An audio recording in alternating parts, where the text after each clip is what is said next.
Yo, yo, yo, yo. Welcome in, welcome in. Good morning, you guys. This is another episode of Cashed with Chris, the NBA betting podcast. Be sure to check out, as always, it's powered by the Basketball Forever Podcast Network. Be sure to check those guys out over on all the social media platforms.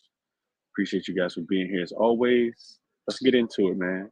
Do a quick recap, talk about the games yesterday. Of course, I'm out here in Minnesota still. Watch my Lakers come up short yet again, 0-5. I think I got some comments about it in the YouTube section already. Yeah, they were chanting 0-5, 0-5, bro. It's crazy. BNL Trucker, appreciate you for being here as always. Let's get into a slight recap of what happened yesterday. We had a lot of games. I'm not gonna go through all of them because that could take up the whole actual show. So I won't do that. But I do want to talk about what we saw yesterday. We saw I was right about a couple things and I was wrong about a couple things, man. Captain, appreciate you, bro. Yesterday was the B-Day. Appreciate that. Appreciate the B-Day love. But let's get back into this. So Hawks and the Pistons. I talked about the Pistons, actually playing over their head in the first game because this was the second game of a back-to-back with 1 day's rest in between. We saw the Hawks come out here and clean the Pistons up. I talked about DeJounte Murray props. I think he went over. Trae Young was absolutely stellar last night, 36 points, 12 assists through three quarters. And the Pistons defense, this is what I was expecting. When we took, so today's Saturday, on Wednesday night, when we took the Atlanta Hawks, when I gave out the Atlanta Hawks first half -4 after the game that they had gave up the game before. This is what I was expecting from the Hawks in the first half. They scored 35 points in the first quarter. They scored 34 points in the second quarter. That's what? That's 69 points at halftime. I mean, the Pistons defense, this is what I was expecting from Pistons defense. They beat the Pistons by 24 points last night, and it's frustrating because you just get on the wrong side of the coin. But it is what it is. Nothing too much you can do about it. So yeah, the Hawks won. I called that game correctly. Didn't bet it, but I called that game correctly. Like the Hawks to go in Detroit and clean them up, especially after, like I said, after the first one I went. Magic get their first win of the season. Montreal is on another level. This dude is off the chain, man. 20-point win yesterday. Magic were due for a win, cleaned them up. It was going to be an offensive versus defensive game, and the Hornets were just able to score more against some of the more elite defenses, but they still had 30 points at halftime. So yeah, you don't got a chance to win when you're scoring 30 points at halftime. So shout out to the Magic for getting their first win. The Cavs and the Celtics, another one I want to go through just real quick. Um, I talked about it. Plus the 5.5. I think this Cavs team is still being undervalued, especially when they don't have Darius Garland on the floor. You got to be looking to take them every single time that they catch him 5.5, 4.5 points. I don't think that this team loses by, unless they're in a real bad travel spot. I don't think that this team loses by 5 or 6 points to any team in the league. It'll be a one possession game as long as they have guys like Donovan Mitchell on this team. And we saw Donovan Mitchell go crazy last night. There was a comeback win because the Celtics did have a big second quarter, but came back, went to overtime, and held the Celtics to 9 points in overtime, won that game 132 to 123. So, yeah, we saw the 76ers rest Embiid last night and get the job done. Maxey, career high, 44 points. He missed a shot in the first half. Dude was on fire. We saw the Wizards come out and look lackluster, give up two 30-point quarters in the first half. So, yeah, they ended up beating the Wizards last night. I tweeted that they should be ashamed of themselves. The Wizards should be ashamed of themselves giving up 127 points to the Pacers. I think they really want to have their identity set around playing defense, and they didn't play any yesterday. The Bucks beat the Knicks. I'm not going to go through all these games. The Bucks beat the Knicks. The Timberwolves beat the Lakers. Rudy Gobert got every single rebound that came off the rim. I think he finished with like 21 and 20. Lakers are so frustrating right now, bro. But, is what it is. Spurs and the Bulls. Man, even with Primo being released yesterday, I don't know if people saw the story about Josh Primo saying that he, want to step away from basketball to take care of his mental health. The Bulls just, I think the Spurs can cover a lot of games. Let's put it like that. Even if they don't win them, I think they're gonna cover them just because I don't think a lot of people taking this team serious, man. I do not think a lot of people taking this Spurs team serious, and they got guys that can score. Greg Popovich plays fundamentally sound on the offensive end and defensive end. They're gonna move without the ball. Uh, yeah, I was wrong. I was wrong on this one. I thought the Bulls should have cleaned them up. Bulls have been looking good. They give up 129 points to this team without two of their primary scorers. So difficult to cap the Spurs right now. Might want to stay away from them.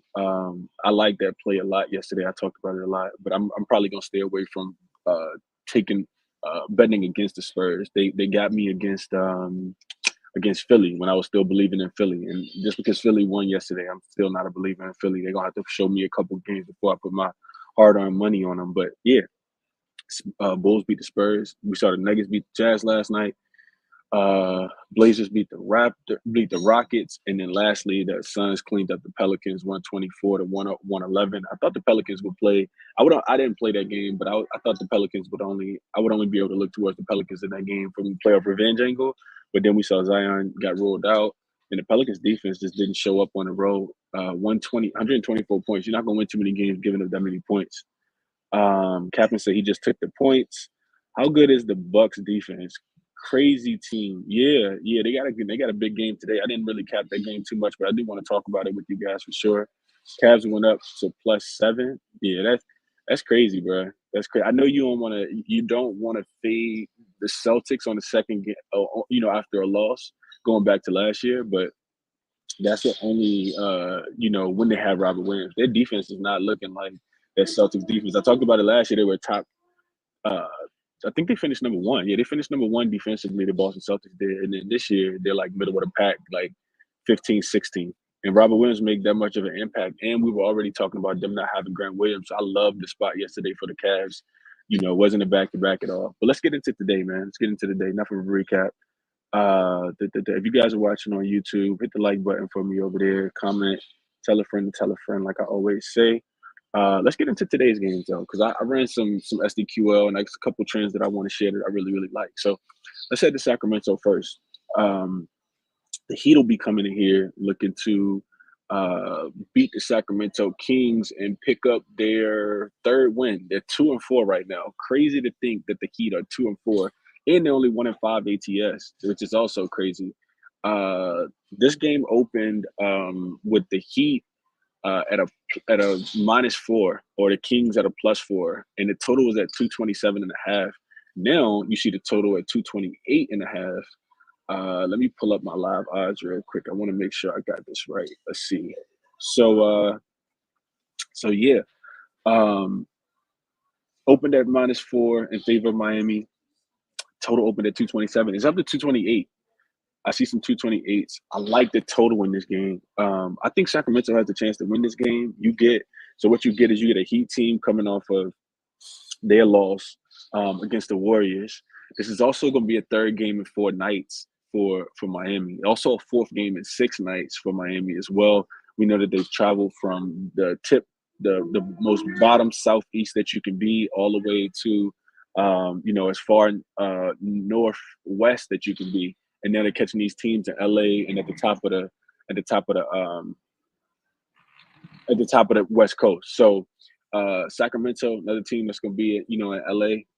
They had Portland, then they had Golden State, and only one day of rest in between those games, and then they'll come in here and take a Sacramento. I'm never looking to back a team on the third game. Just need to win, but I think Sacramento needs to win too. So really hard for me to pick a side in this one. We know Sacramento hasn't won a game yet, so they're gonna get up. And you see these teams similar to the Magic yesterday. Orlando, needed a win, and they were able to get up and get their win too. So what else I got for you guys? So the road trip. So the Kings are the more rested team in the spot. They lost to Memphis on Friday or on Thursday.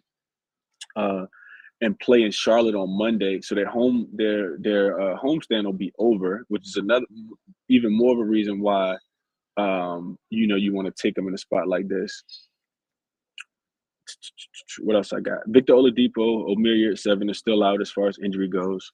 The other thing I thought was important is the Heat are 1-4 ATS in their last 5 games in Sacramento. For some reason, niggas don't play well. I don't know if Sacramento catch them on the second night of a back-to-back or third game in 4 nights every single time, but the Heat don't play well in Sacramento. They're also just 3-7 in the last 10 meetings all together in Sacramento. Um, all together versus Sacramento in totality, no matter if Sacramento comes to Miami or Miami is traveling to Sacramento. So I think that's worth noting as well. From a totals perspective, though, you guys let me know what you think about this. I was running some SDQL, and one of the spots that I found, and I'll tweet this out later so you guys can see it. I found a really, really strong trend towards the over in this spot. So first, I'll say this. So we know that the Heat. This is a third game in 4 nights. Typically, when you find teams that are playing third game in 4 nights, the offense doesn't fade. The defense is what fades, right? The Kings ranked 25th, ranked 24th in points allowed. They're giving up 120. They also rank 29th in field goal percentage. They're allowing teams to shoot the ball 50% from the field, and teams are shooting 41% from three, which ranks 27th. Their three-point defense is terrible. The Heat defense is also taking a step back this year. We've seen teams, be able to score a lot more points than we thought that they would be able to against this team. So I'll be looking towards the over in this spot. The SDQL trend that I wanted to share with you guys is, I think, so last year when the Heat were playing their third road game and they were the less rested team, the over under was, I think, 7-1 or 8-1 in that spot. But I ran a query for 2020, so last 2 years, and I thought that trend was more important to share. And that trend is that the Heat, so since 2020, the Heat are 17-1 to the over when they've played 2 previous road games and they have less rest in their opponent. So the Heat, clearly their defense is fading, right? I think the Kings should be able to get out here and score. Keegan Murray went over his player prop. We talked about him the other day in the game against Memphis in their last game on Thursday. And then also, De'Aaron Fox, Sabonis. And I think the Kings fired up, man. You don't want to be the last team in the NBA to get a win. Lakers. That's what you don't want, right? So yeah, King's first quarter spot, Remy said, maybe. It could be. I didn't really cap it from a quarters perspective. Never mind on that King's first quarter. Them numbers just scare me. Yeah, I don't know, bro. I'm not looking to take quarters quite yet, but I will be getting some quarter bets in for you guys, and I'll be sharing those as well. This is just great. My daily morning talk show is still early. Will be okay. Consistency soon. Yeah, for sure. All right, let's move on. So in that game, I'll be looking towards taking the over. Nothing official for me, but I think this game gets over to 227. Like I said, it's already bet up to 228. So if you can find a 228 or a 227.5, I'll probably be looking towards taking that. But nothing official for me. Just sharing information with you guys this morning. I got a flight that's about to leave in like 3 hours, so I'm about to go pack and get ready for that. I'll be back in VA a little bit later today. Let me see. Let's move on to the next game. So Warriors, Hornets. So you get the Golden State coming in here off the win. They won, a nice little travel spot for them. They beat the Miami Heat on Thursday. So they got 1 day of rest, and now they're traveling all the way to Charlotte, which is close to where I am. If I was in VA, I'd probably go to this game. They're going to Charlotte to take on the Charlotte Hornets, right? You get a line that opened at 8.5. It's up to 9.5, and we saw this Charlotte team get smacked up yesterday. So it's not really a good spot for them. I don't like the spot for either team, honestly. You go to State traveling from the West Coast all the way to the East Coast, from the Bay Area to Charlotte. That's a nice travel spot. And it's 3 different time zones that they're crossing, from Pacific Standard Time all the way to East Coast Standard Time. So their bodies will be on a tad bit different clock. A 6:10 Eastern, a 6:10 game, so 7:10. So they'll be playing at a different time than they're used to playing. But then you get Charlotte, who will be traveling from Orlando. That game was in Orlando last night, right? Let me make sure I'm not tripping. First game of a 3-game road trip, play in tomorrow. And they play tomorrow. Golden State plays tomorrow. Charlotte, third game in 4 nights for them too. And the first game back home. It's a road home back-to-back. So I don't like the spot for Charlotte either. Charlotte's also underhanded. I saw that Rozier was listed as questionable, but I didn't see anything that said that he was going to be playing. So maybe you want to wait on that news. This is what I got for you guys in this one too. So Charlotte did beat Golden State outright the last time that they played. It was in November 14th. on a 5.5. They were 5.5 point dogs, and they won that game outright, 106-92. The Warriors let their guard down. All their starters were there, minus Klay Thompson. They let their guard down. Also, keeping this in mind, this is a motivated spot most of the time. I don't know how motivated he'll be tonight, but this is typically a motivated spot for Steph. If you guys know, Steph is from the Charlotte area. That's where his pops, Del Curry, played basketball at. Del Curry is also a commentator still for the Charlotte Hornets, right? So he'll be playing in front of pops tonight. Something to kind of take into consideration. This game, they could Golden State could come in here and mop the floor with Charlotte if they, were able to turn up the defensive intensity and defensive pressure. They can get these guys out of here, pretty quickly. This one looked like low hanging fruit, which is why I'm probably not going to play it officially, but I'll be looking towards the over in this game. 233.5. Golden State's they're 5-0 to the over. Every single Golden State game is went over. They're not playing much defense, as we talked about already. That second unit, I think Andre Iguodala had a quote about it.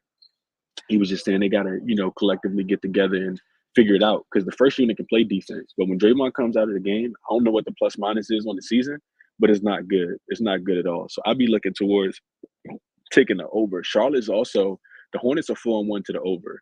And what's happened with the Charlotte totals is LaMelo's been out, Terry Rozier's been out, and the books have anticipated Charlotte not to be able to score. Charlotte scored every single game besides last night. Their offense was ranked like number 3 in the NBA. I think they were ranked number 1 like 2 games ago in the NBA. So that's something that I'd be looking at, because they continue to score. Guys like Kelly Oubre, right? He didn't go off last night. Hayward, Dennis Smith Jr. These guys are Bucknight. These guys are still scoring the ball. So that's what I'd be looking towards. Charlotte is not playing a lot of defense. They don't play defense. They just like to get up and run up and down the court. And Golden State, I was looking at the pace of both of these teams too. Golden State ranks first in pace right now, and they rank first in offense. And Charlotte ranks 8th in pace. So it's I think it's going to be a fast game back and forth. Even though the reason why I'm not playing it, I say all that, and the reason why I'm staying off of it and not making an official play is because, like I said, I don't really like the travel spot for either team. Golden State, like I said, flying from one time zone to, from the farthest west to the farthest east. And then also you get Charlotte on the second night of a back-to-back as well, third game in 4 nights. So I'm probably going to stay off the total in that one and just watch that game when I get back to the crib later on tonight. Last game I want to talk to you guys about before I get up out of here, because we are at the 18-minute mark. I see you guys over here in the comment section. What y'all say y'all on tonight? Heat going back home, Kings +4. I'll be looking at Kings +4 too. Happy birthday weekend, Chris. Hope you cash in on your birthday weekend. My dog, what up, Lando? Appreciate you, Birdie. Big on James Wiseman tonight. I could see it looked like a Wiseman type game for sure, DJ. Bonchero went crazy last night. If you just take his props every single time, this dude is killing it. And Orlando is without a point guard. Me and O talked about that. Me and my guy Lando talked about that yesterday. Just taking his PRA over. Book still don't know where they said it at. And dude's extremely confident. I don't know if y'all watched his post-game interview. Bonchero's like, yo, I'm supposed to be doing this. This is what I expect for myself, not to be cocky. I love it. I love the energy. What up, Lockdown? Appreciate you being here as well, my brother. But yeah, let's get into this last game before we get out of here. I don't know if I'm gonna be able to do a show later on this evening or not, just because of travel. Flying back into DC, and then I got about a 2-hour drive to get back to the crib, and it's gonna be about the time that I typically do the NBA Crispy Capper show. So I don't know about that. We'll see though. We'll see. Maybe I'll do one in the car. Gotta consider Luka 2 first quarter rebounds and assists again. Happy B-Day, my dude. Appreciate you, Lockdown. I like the Luka play too. Mavs first half over 59.5. OTG bet said he on that. Okay. All right, let's get into it, because I want to go, not specifically that game. I was actually looking at this Jazz and Grizzlies game. I know that I'll look a little more into the Dallas game. But I wanted to talk about this Jazz game because Dallas does get OKC tonight, and that line is 10.5. It's down to 10 some places. The total is at 218.5. Hasn't really moved. I do see one 219, but most of them are still 218.5.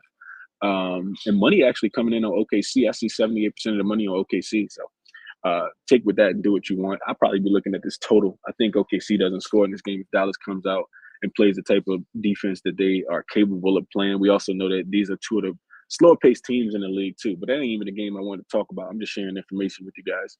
So Grizzlies and Jazz, though, this is one that I was actually interested in because I was interested in this one because I was looking at the total and the money, and it looks a little interesting to me. So you get a Grizzlies team that's coming off the win. They went to Sacramento and won that game, but it's not a real bad travel spot. Of course, they're on a road trip right now.